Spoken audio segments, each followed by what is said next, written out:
Hi guys, this is Dan from Magic Pachinko Restorations with another short video on a vintage Pachinko machine. Today we're featuring a Nishijin Model B, probably one of the most common Pachinko machines ever made. Full restoration was done to this.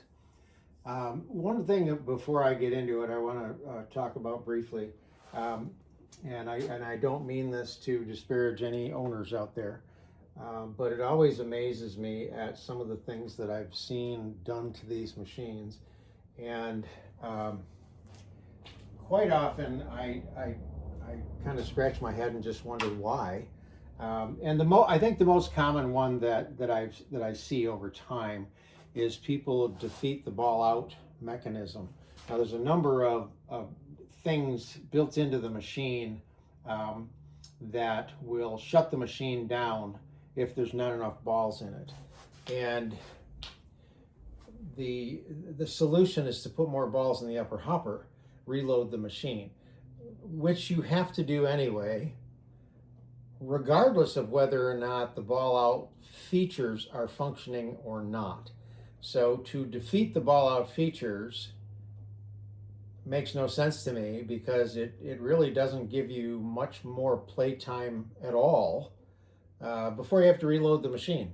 So I'll show you one thing that I see quite often on machines. So if we bring the camera in, okay, let me make sure. All right, so right here, this is one of the ball out features, and this is a stiff wire that raises up and down, and it interfaces with this stiff wire that raises up and down. And this is what raises the flag out of the way, and the flag out here. Let me get the camera right. Okay, well, this goes up and down. Okay. So when that drops, it means ball low. When that means you got plenty of balls in the machine. But it also drops a gate in here, and it keeps the balls from going onto the ramp. So these two interface, and quite often people will take this stiff piece of metal and bend it right up out of the way, so that it just doesn't interface with this. So they'll bring it up so that you never get the flag on the front, and then bend the heck out of it. Never could quite understand why people do that. And there's a few other things that people do, but that wire that you just saw going through is on the end of this piece of metal here, right here. And that goes up along the side to this rod, over and up, and it ties into the lower feed chute. There's a platform in here that is on a pivot. So when there's no balls, this is up. When there's balls in it, it goes down. So when this goes down, that goes up. It lifts the flag out of the way. When there's not enough balls in there, it reverses and drops the flag. So I've also seen people pull this down and put a nail in there to keep it down. Just all sorts of crazy stuff. But again, it really serves no purpose other than maybe giving you 2 or 3 more launches before you have to put more balls in the upper hopper anyway. But continuing with that theme, it is rare that anybody gets a key with these machines. So they were masters. They stayed in Japan. So I've seen a lot of different things. If you leave them freestanding, like this one, you always have access to the back, so you don't need the key. The key, if you have the key and put the key in, would unlock the machine proper from this wooden frame, so that it would swing out like this. Now, I'm not even sure on the parlors why they needed to do that, because they had access to the back in the parlors. But at any rate, if you build this into a cabinet, then it would be nice to have a key. But really all you need is access to this latch release right here.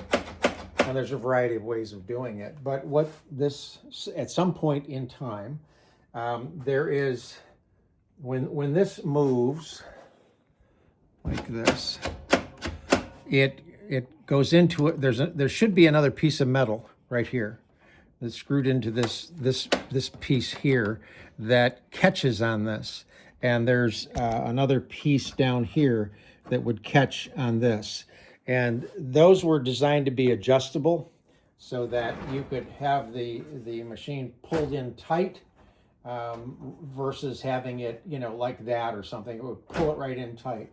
Now, again, previous owner, don't know who, again, no blame, but somebody took those off. And I can only assume it would be so that, oh, now I can do this without needing a key. Well, there's really no reason to do that unless you're going to mount it in a cabinet. So what I would say to the owner of this machine is you might want to think about some way of making sure that this and this stay tight together. Maybe a staple here and here across here to keep it like this, especially if you're going to leave it freestanding. If you cabinet mount it, that's a whole different ballgame. We can talk about that. But again, this is something that kind of makes me scratch my head as to why somebody would do that. But again, no judgment, no blame. So let's talk about the Model B and how to get it ready to play. The first thing that you need to do with the Model B, you can plug it in to the power supply. And if you have a power supply, and when you do that, the ball out light will come on, and that is dictated by this leaf switch right here. And again, it works off of this function. When there's balls in there, this pushes down, it lifts this off of the leaf switch and breaks the contact. When there's no balls in, it drops, pushes the two leaves together, and we'll turn the light on. Okay. All right. So that's plug it in, step number one. Step number two, probably the most important thing, and that is to make sure that the ball dump latch is set. And I always mark these in red, and there's a little red arrow here and a red color there. You simply push this over like that so that they interface with each other. This is the release, but you want to make sure that that's over like that. So when you do that, and you drop some balls in the upper hopper, they will flow across to the jackpot. If this is released, then they will flow to this point. These little, this little chair-shaped, L-shaped piece of plastic swings out of the way and lets the balls go down this chute. And that would be if you're going to empty the machine, just to get the weight out of it. So first thing, plug in. Second thing, make sure the ball dump is set. So handful of balls. Watch the flow. It creates double rows here and here.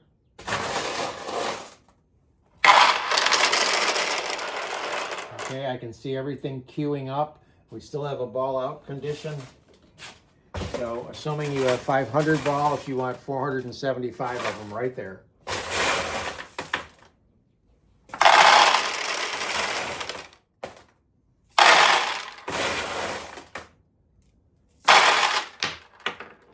Okay, so I've got enough in here that the weight is now pushed this down.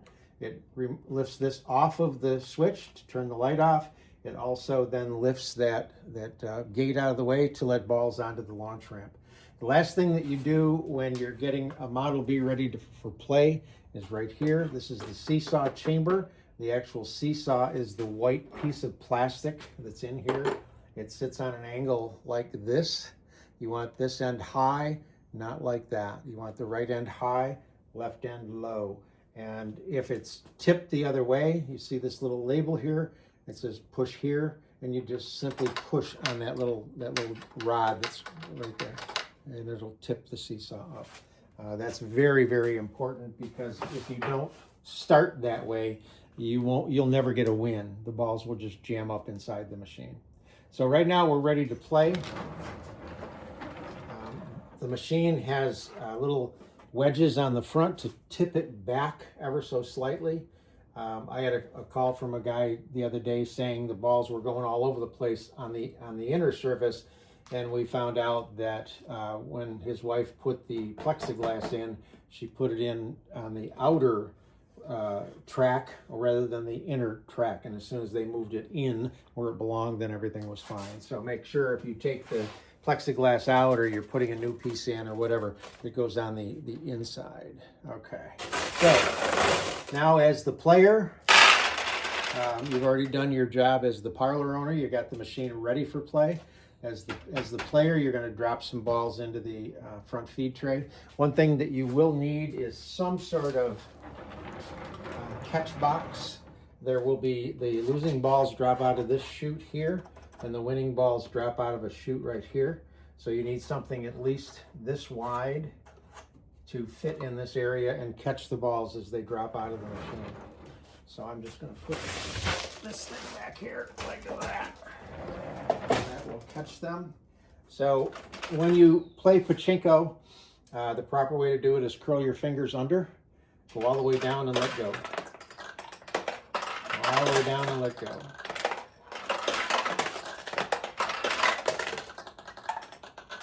And there we go. So that's the expectation on a win. You'll hear the noise, you'll hear the bell. 14 balls come out as your win, and the jackpot light will light up. So all the way down and let go. Now you can do this as quickly as you want.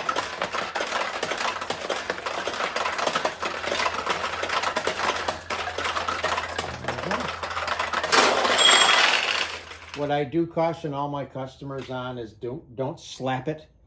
Don't let especially if you have kids, you don't want them to do that. They like to do that because they can do it quickly. Teach them how to do this. You can do this very quickly.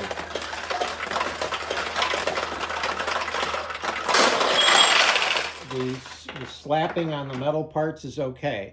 The internal plastic parts, not so good. All right. Now, this particular machine is nice because it has 5 tulips. Right now, all of them are closed. It makes winning a little tougher when they're closed. You can get a ball in if they're closed. If they are closed, they'll open. Dropping it right down through the center, there's ramp systems on the inside of the machine that will open these tulips. So when you launch a ball, ideally you want to launch it so that it loses its momentum right in the middle and let it come down through the center attractions. Once the tulips are open, then you'll, by adjusting all the way down to get a ball onto the launch ramp, but then you can lift up a little bit before you let go and keep a ball on the left side, or let one go all the way over to the right side. And ideally you'll get so that you can pretty much figure out where to release to try to get the balls to go down through the center. Okay. So this is I believe it's a 1974.